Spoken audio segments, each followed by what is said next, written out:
Good morning. This is Blue Gem 6559. I'm doing this video sort of in response to DJ Sipster's video of where you were on 9/11. And basically what really kind of inspired me to do this video was some of the comments that, or at least a specific comment that was left on DJ Sipster's video. And I thought that I might impose upon you to maybe give my perspective. I'm at the U.S. National Cemetery here on Long Island. Where I was on 9/11 is I was a firefighter.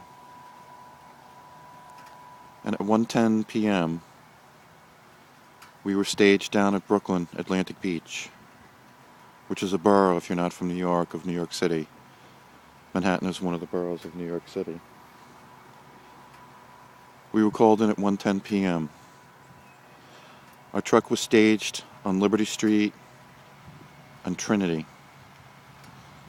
And we got off the truck, and there was a coating of dust and debris that was so thick that even in our firefighter boots, which were steel shank and toe, you couldn't hear your foot hitting the ground like it was 6 inches of snow.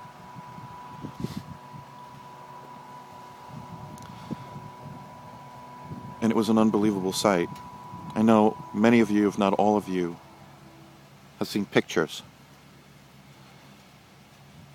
But the pictures do no justice. It was a 5-story pile of rubble and steel and smoke and flames and a smell, the smell of death that I'll never forget. We were staged there on a search and rescue, or we were sent on a search and rescue to look for survivors. And as all of you really pretty much know, there weren't really many survivors, if any. And the debris we found remains.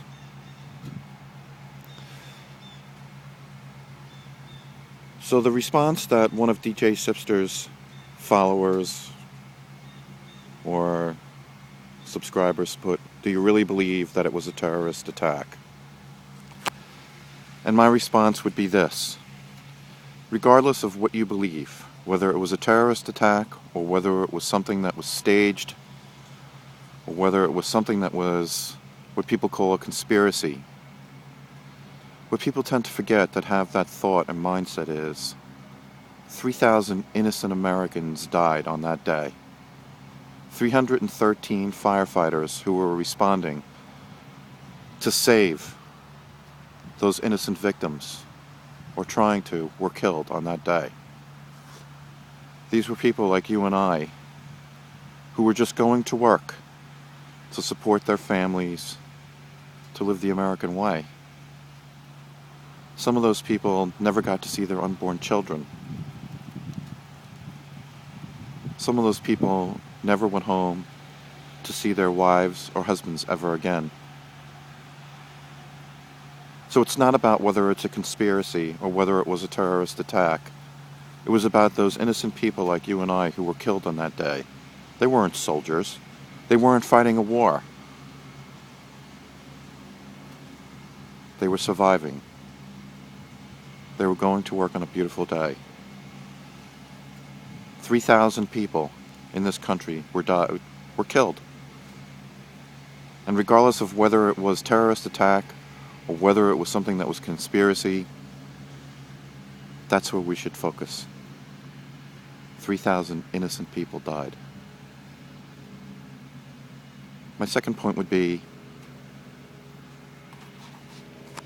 never take life for granted.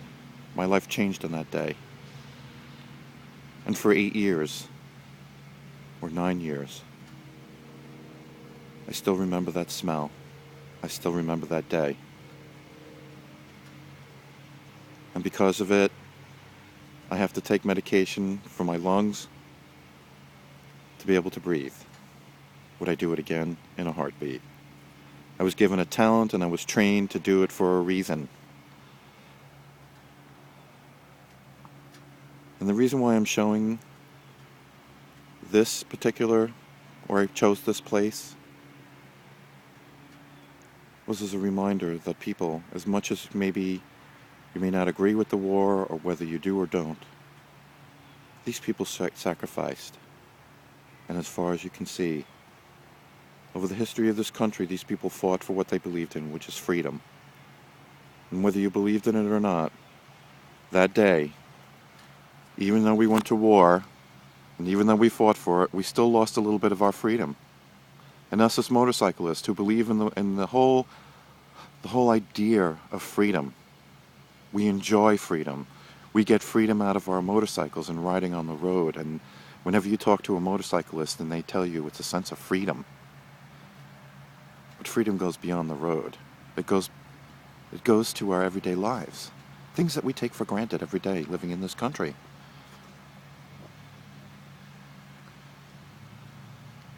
Now I know that this country has its troubles right now, and the country is divided, and there are many things going on that are unbelievable.